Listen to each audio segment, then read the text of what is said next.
The sun dipped below the horizon, painting the sky in hues of orange and purple.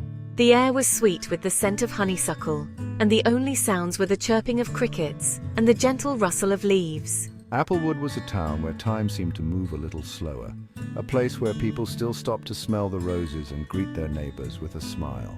Ambient sounds of crickets chirping. Ambient sounds of leaves rustling. Emma ambled through the park, her footsteps light on the cobblestone path. I often come here to read, to think, or simply to enjoy the tranquility that seems to permeate the very air. The park was her sanctuary, a place where she could escape the noise of everyday life and simply be. On a weathered park bench sat an elderly man, his gaze lost in the distance. His name was Oliver, and he was a fixture in Applewood, a man whose roots ran deep in the town's history. Soft chuckle. He clutched a worn, leather-bound book in his hands, its pages filled with memories of a life shared. Gathering her courage, she approached the bench and offered a tentative smile. "Beautiful evening, isn't it?" she asked, her voice soft and melodious like the gentle strumming of a guitar. Oliver turned his head slowly, his gaze meeting hers. A flicker of recognition crossed his features, as if he had been expecting her. "Indeed it is," he replied, his voice raspy with age yet soothing like a warm cup of tea on a cold winter's day. And so began a conversation as effortless as the rustling leaves above. They talked about the weather, about the changing seasons, about the memories that clung to the very air they breathed. Soft laughter. Emma listened with rapt attention as Oliver reminisced about his life in Applewood, his voice filled with a mixture of fondness and nostalgia.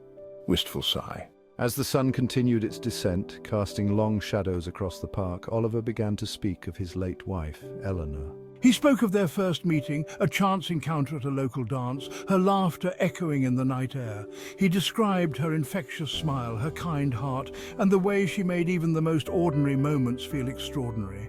Softly, she sounds like she was truly special. Emma felt a connection to his story, as if it were a melody she had heard before in a dream.